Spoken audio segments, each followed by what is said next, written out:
I want to talk to you about the way in which we have been indoctrinated into this idea called whiteness and how it screwed every one of us over.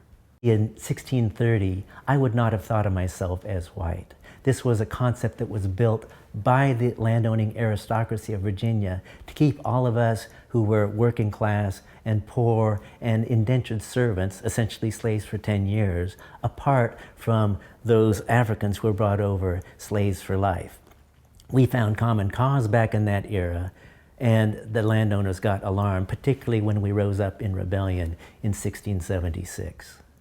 They established a series of laws that set the whites, as they came to be called, above their natural allies, the Africans held in bondage. They encoded the slave system, which had been evolving slowly. They put the whites on slave patrol. They instituted a whole set of laws over the next 100 years that changed the status of these whites relative to the Africans. Bizarre laws like they could no longer be whipped naked in public. At first, measures were passed outlawing sexual relations between blacks and whites, of course giving worse penalties and punishments for the blacks. The Virginia law of 1705 required that white servants be given 10 bushels of corn and a gun and 50 acres of land. The black servant, of course, got lifetime servitude.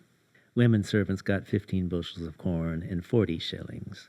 The elite also began a campaign to demonize the African bond laborers. They used the fear that was engendered by Bacon's rebellion to create fear in the minds of the poor whites as well, that there was going to be a Negro revolution. Just one example is that there was a district called the Black Wall Street in Tulsa in the early 20th century. As it began to thrive, it was not the white tycoons in New York that burnt half the city to the ground. It was ordinary people like you, like me, who did their dirty work for them. After whites set fires in black Tulsa neighborhoods, they kept the white firemen away at gunpoint. Thousands of whites rampaged through the black community, killing men and women, burning and looting stores and homes. According to the Red Cross, some 1,300 homes were burned. About 10,000 blacks were left homeless.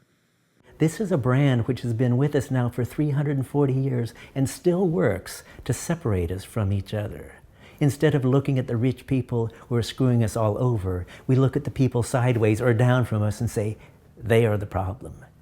And where do we get these thoughts that they are the problem? So we are still working on behalf of rich folks. Very often in the political sphere, we vote for people who are in the pockets of rich people because we like their position on abortion, or we like their position on this, or we like their position against immigrants. We vote for them time after time, even though they vote time after time against our interests, against the interests of people who aren't wealthy, against the interest of the poor, against the interest of the working class and the middle class. And we continue to vote these people into office, and they continue to give money to the rich folks. I really don't want this to be about voting patterns, but you have to look at the way in which we vote, because we vote for the interests of rich people, not in our own interest. Don't you think it's time to try something new after this allegiance to whiteness has failed us for 340 years? We get it from a society that teaches us to continue to be white. In my 22,000 days on this planet, I have not once been harmed by an African American man or woman. And I have been harmed numerous times by white people.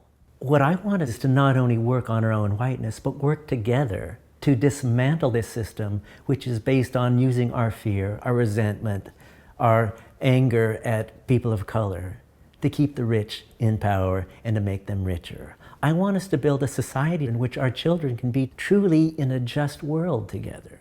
Let's not play the rich's game. Let's make a new game.